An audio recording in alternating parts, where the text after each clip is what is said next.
Shalom y bienvenidos a Vía Haftaj Israel, una frase hebrea que significa amarás a Israel. Esperamos que se queden con nosotros, ya que nuestro maestro, el Dr. Baruch, nos compartirá una enseñanza expositiva de la Biblia.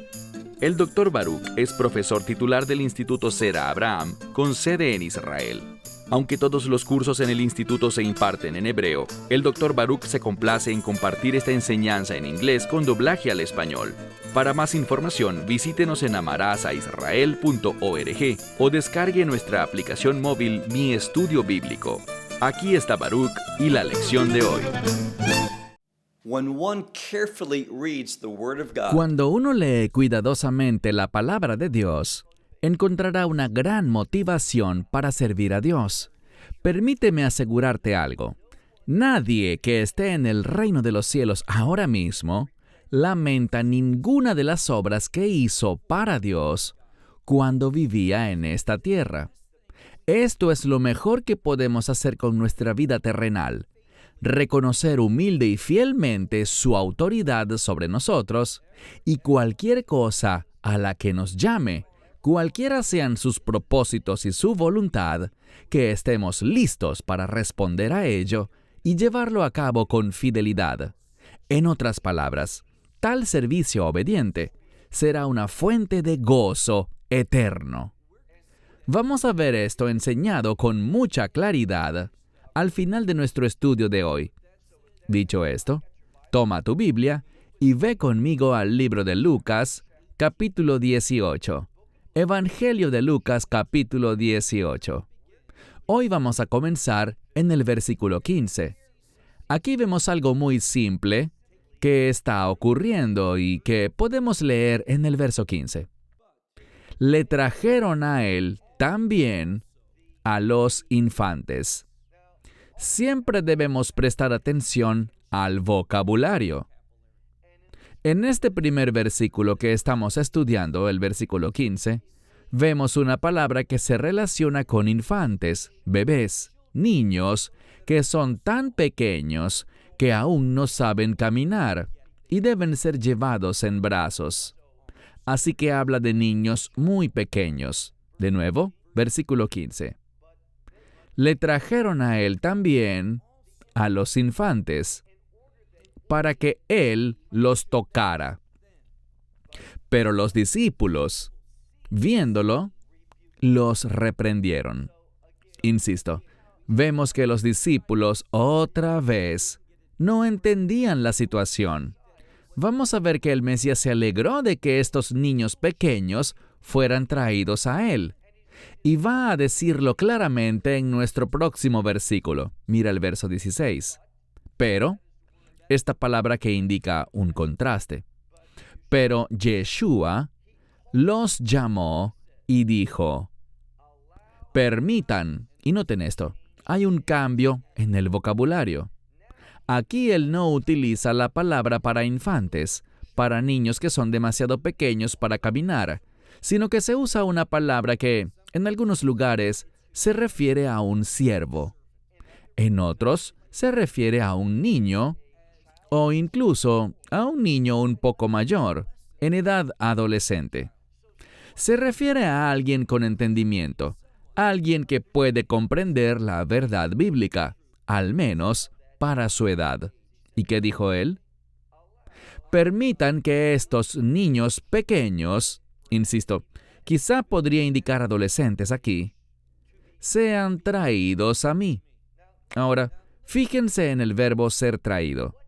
¿Cuál es la clave para que un individuo sea traído al Mesías? Su propia fe. Y añade, y no lo impidáis. ¿Por qué? Porque de los tales es el reino de Dios. Noten que hay un énfasis. Vemos que esta escritura comienza con personas que querían que Yeshua tocara a sus infantes. Pero ahora pasamos a un tema diferente. No solo que Él los toque, sino que Él habla sobre entrar al reino de Dios y utiliza una palabra que se relaciona con un niño pequeño o incluso con uno que ha alcanzado la edad de la adolescencia y que además es un siervo. Hay un grado suficiente de madurez para escuchar y para responder. Una verdad muy importante. Y agrega, porque de los tales es el reino de Dios. Versículo 17. De cierto les digo que quien no reciba el reino de Dios como un niño, pero de nuevo, si haces un buen estudio de esa palabra, encontrarás, por ejemplo, en el libro de Hechos, que el Mesías, a él se le llama con esa palabra, y se traduce como un siervo de Dios. Alguien que, como dije, es capaz de oír, comprender y responder a un conjunto de instrucciones. Es capaz de discernir la verdad de la falsedad. Así que dice, de cierto les digo, que quien no reciba el reino de Dios como un niño, no es capaz de entrar en él. Versículo 18. Ahora, vamos a ver a un individuo muy importante. Se le llama aquí en el Textus Receptus, que es el Nuevo Testamento en griego, un gobernante. Así que es alguien que en sí mismo tiene autoridad y, como veremos, tiene recursos significativos. Mira lo que dice la Escritura. Versículo 18. Cierto individuo le preguntó, este cierto individuo era un gobernante, diciendo, Maestro bueno. Noten que usa una palabra muy importante, la palabra bueno. He mencionado varias veces que la palabra bueno se relaciona con la voluntad de Dios, y cuando lo analizamos, como lo expresarán las palabras del Mesías, solo hay uno que es bueno y ese es Dios.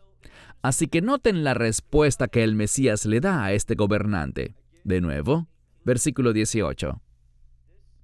Este gobernante estaba diciendo, Maestro bueno, ¿qué se hace para que la vida eterna yo herede? Así que, en esencia, lo que él quiere saber, parafraseándolo, es ¿qué debo hacer yo para poder heredar la vida eterna? Ahora, ¿estás notando algo? Comenzamos hablando sobre el reino de Dios y ahora estamos hablando sobre la vida eterna. Y a la vida eterna debemos entenderla de dos maneras. No solo vida sin final, que es un aspecto cierto y verdadero de la vida eterna, es por siempre y para siempre, sino también que esta palabra para vida eterna, la palabra eterna, es el adjetivo que mejor describe al reino. Nos habla de una cualidad que caracteriza al reino de Dios y, por lo tanto, la vida eterna no es solo vida para siempre, sino también una calidad de vida que es definida por el mismísimo reino de Dios. Así que, él quiere saber qué es lo que se debe hacer para poder heredar la vida eterna. Versículo 19. Pero Yeshua le dijo, ¿por qué a mí me llamas bueno? Bien, el Mesías no está negando su divinidad, pero él quiere aclarar algo. Él quiere aclarar si este sujeto, al llamarlo maestro bueno, lo está haciendo solo como un cumplido, incluso un cumplido sin comprensión de lo que realmente está diciendo, o si realmente lo cree. Porque veremos en unos minutos que el Mesías dirá que solo uno es bueno y ese es Dios.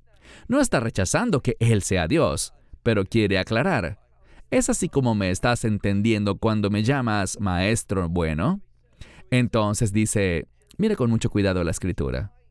¿Por qué a mí me llamas bueno? Nadie es bueno excepto uno, Dios. De nuevo, vemos al Mesías señalando al Shema, que dice, Shema Yisrael, Adonai Eloheinu, Adonai Echad. Oye Israel, el Señor nuestro Dios, el Señor es uno. ¿Y qué se supone que debemos hacer con este único Dios? Amarlo, obedecerlo y guardar su palabra. Así que le está diciendo, ¿es de esa manera que te estás acercando a mí? ¿Porque crees que soy Dios? Ojalá que este hombre lo reconozca así, pero fíjate en lo que dice al continuar la lectura. Verso 20. El Mesías apunta de inmediato a los mandamientos de Dios. Los mandamientos los conoces. No cometas adulterio, no mates, no robes, no des falso testimonio, es decir, no mientas. Honra a tu padre y a tu madre. Así que le da un breve resumen de los 10 mandamientos, que son la base de la ley en general. Déjame hacerte una pregunta. ¿Cuál es el propósito de la ley? El apóstol Pablo nos enseña en el libro de Romanos que la ley nos dirige hacia la fe. Me doy cuenta de que por mis propios medios, como este viejo hombre, el antiguo yo, no puedo cumplir las expectativas de Dios, lo que Él me manda a hacer, debido a mi naturaleza pecaminosa. Por lo tanto, debo convertirme en una nueva creación. Debo nacer de nuevo. Debo ser salvo, llevado a esa nueva condición donde el viejo hombre pasa, y he aquí, todo es nuevo, y nos convertimos en un nuevo hombre, o en una nueva mujer. Así que aquí menciona esta lista de mandamientos. Verso 21. Cuando estudio los mandamientos de Moisés, la Torá, la ley, ¿sabes qué aprendo? Aprendo que soy un pecador. Cuando escucho las expectativas de Dios para la humanidad, me doy cuenta de que estoy muy, pero muy lejos de sus mandatos, y por lo tanto necesito su perdón. ¿Y cómo se accede a este perdón? Uno accede a este perdón por fe. Así es como somos hechos justos. Abraham creyó en Dios y le fue contado como justicia. Esto es lo que el Mesías quiere que este gobernante entienda sobre sí mismo, que no es perfecto, pero noten su respuesta. Verso 21. Pero aquel dijo, o sea, este gobernante dijo, que estas cosas, y noten la siguiente palabra, es enfática en el texto griego, todo, es decir, todas estas cosas las he guardado desde mi juventud. Verso 22. Ahora el Mesías profundizará un poco más. Pero Yeshua, habiendo oído, y en el Textus Receptus dice, estas cosas. Yeshua, habiendo oído estas cosas, le dijo, todavía una cosa a ti te falta. Todo lo que tienes, véndelo y dalo a los pobres, y tendrás tesoros en el cielo. Y ven y sígueme.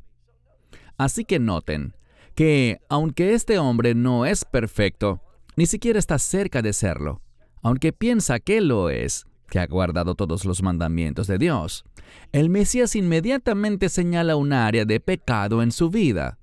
¿Pero cómo supo cuál era esa área? Muy simple. Él es Dios. Él conoce todas las cosas. Él entiende que este gobernante, a quien muchas veces las Biblias llaman el joven rico. ¿Por qué joven? Porque joven significa inmaduro. Rico implica que tiene muchos bienes, como ya veremos, y él se complace en toda su riqueza, por así decirlo. Así que el Mesías no lo rechaza, sino que simplemente le dice, todo lo que tienes, véndelo, dáselo a los pobres, y tendrás tesoros en el cielo.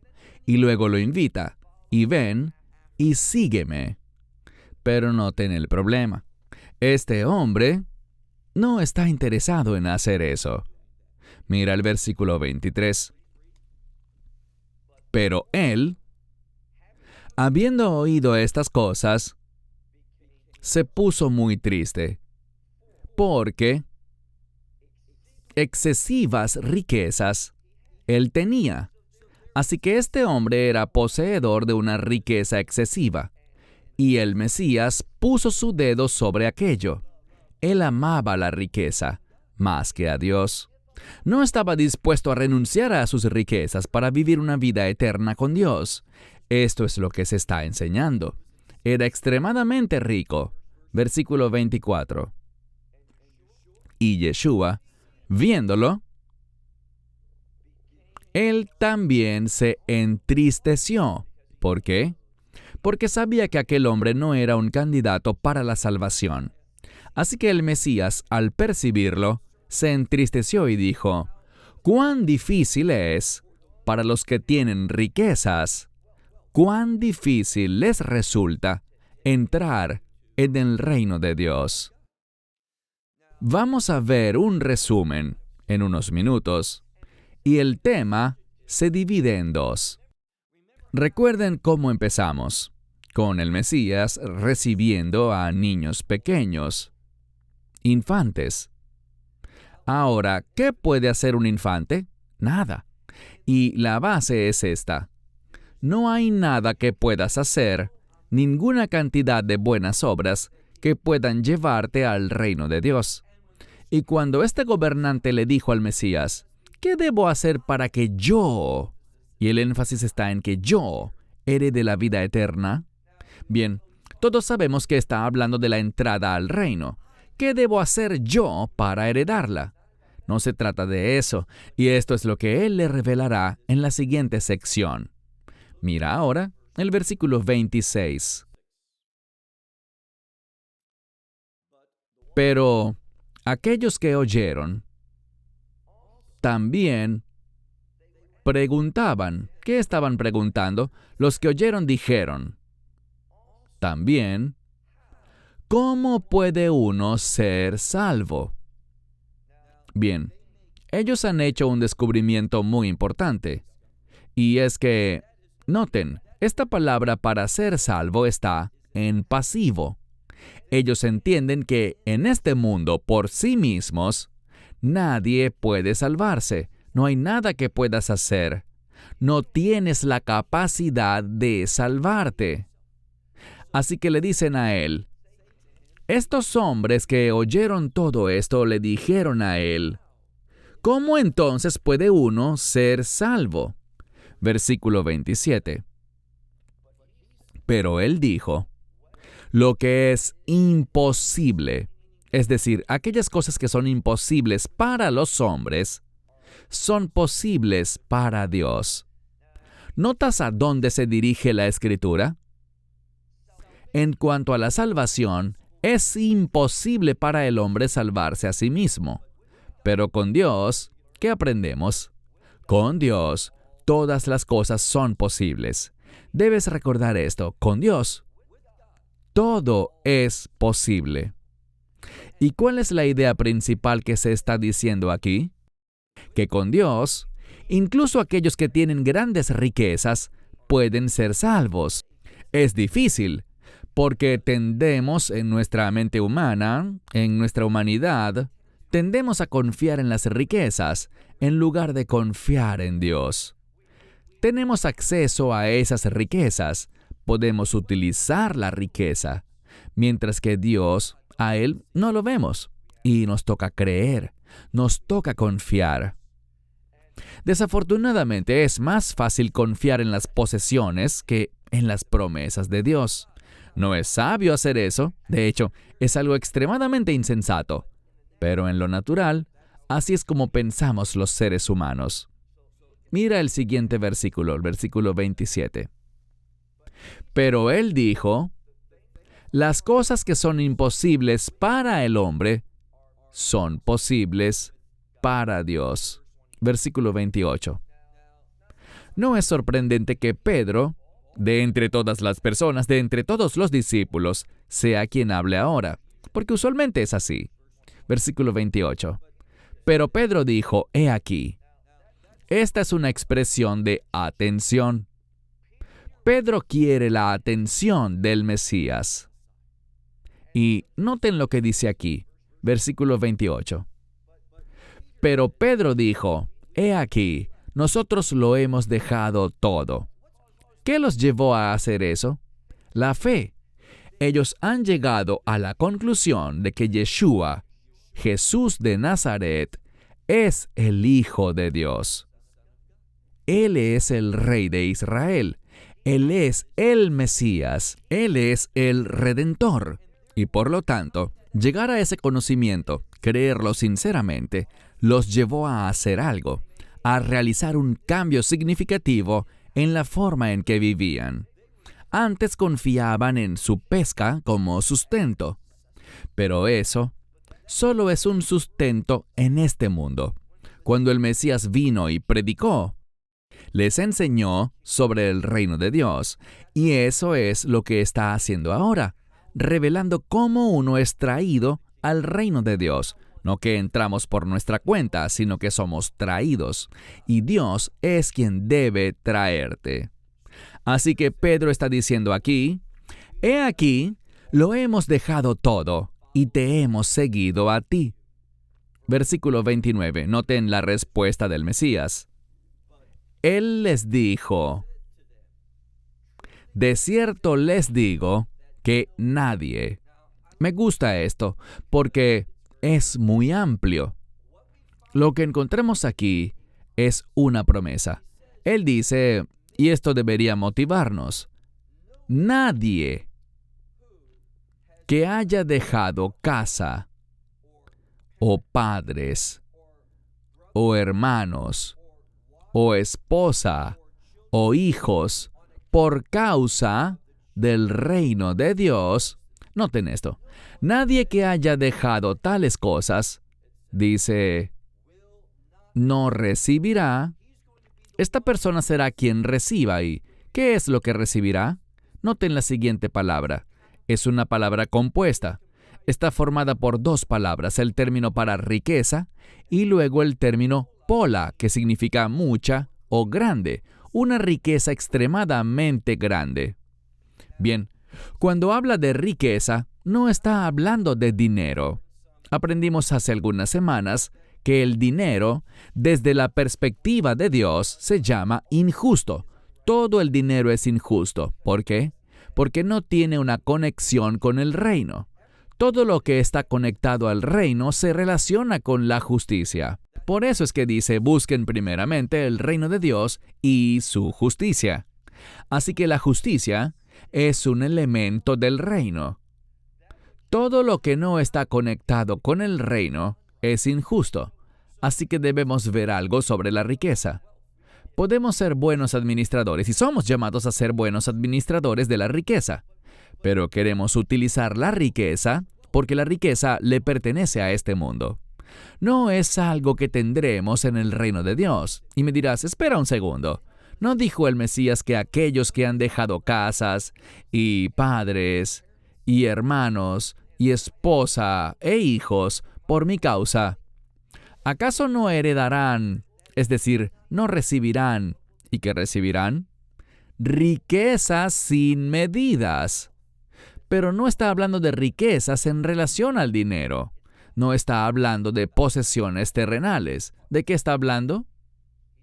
Cuando él habla sobre esta riqueza abundante, está hablando de las bendiciones de Dios, las promesas de Dios y de la maravillosa realidad de estar eternamente en la presencia de Dios.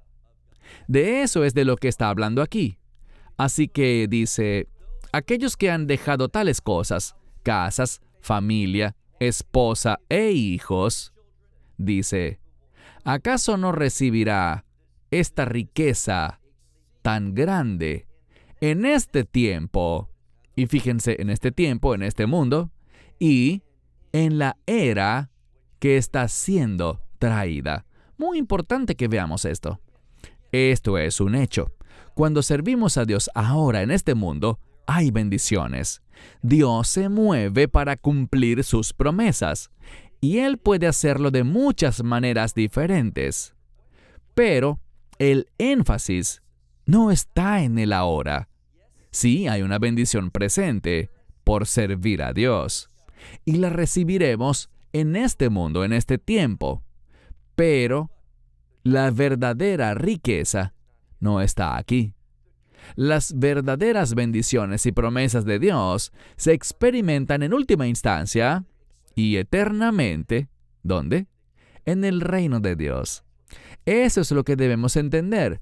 Ese es el énfasis de este pasaje. Noten cómo concluye el verso 30. También, sí hay ciertos beneficios terrenales. Dios estará allí para ayudar, asistir y proveer. Pero el énfasis está sobre todo en la era venidera, o literalmente, en la era que está siendo traída. ¿Quién la está trayendo? El Mesías. Todo, y debemos entenderlo, todo lo que está conectado con el reino de Dios proviene de Él. Esa es la verdadera comprensión del término Mesías o Mesías. Él es el ungido, y ese es un término que se relaciona con su posición como rey. Él es rey, y todo lo que está relacionado con su reino debe ser dado por Él. Es la única manera. También en cuanto al privilegio de entrar, tú debes ser traído. Así es como lo indica este pasaje.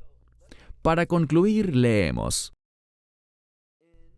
En este tiempo, y también en la era que está siendo traída. Y noten cómo concluye el versículo 30. Encontramos la misma frase, vida eterna. Quiero enfatizar una vez más que este término, vida eterna, no solo es eso, sino que es mucho más. No es solo vida para siempre, sino que el énfasis está en la calidad de vida, en la característica de esa vida. Y aquí hay una verdad muy importante que se relaciona con esto. Como creyentes, somos llamados a comenzar a demostrar esa calidad de vida ahora, en este mundo. Creo que una de las grandes bendiciones que Dios nos da es la fortaleza, el poder, la sabiduría y la comprensión para vivir de acuerdo con la verdad del reino en este mundo. Eso es lo que somos llamados a hacer. Así es como demostramos un testimonio que agrada a Dios, cuando vivimos de acuerdo con el carácter del reino y la verdad del reino ahora. Así es como tenemos un testimonio y damos fe de que hemos nacido de nuevo y que ya no pertenecemos a este mundo, sino que nuestra esperanza, nuestro gozo y nuestra paz se encuentran en lo que Dios traerá, cuando establezca ese maravilloso y eterno reino de Dios. Cierro con esto. Hasta la próxima. Until next time. Esperamos que te hayas edificado con el mensaje de hoy y lo compartas con otros. Te invitamos a seguir nuestros estudios cada semana por este canal y por el portal de YouTube de Amarás a Israel. También puedes descargar nuestra aplicación móvil gratuita, Mi Estudio Bíblico. Finalmente, para obtener más información sobre nosotros, visita nuestra web amarasaisrael.org, donde encontrarás otras conferencias de Baruch en audio, video y texto. Hasta el próximo programa. Que el Señor te bendiga en Yeshua HaMashiach, Jesús el Mesías, mientras caminas con Él. Shalom desde Israel.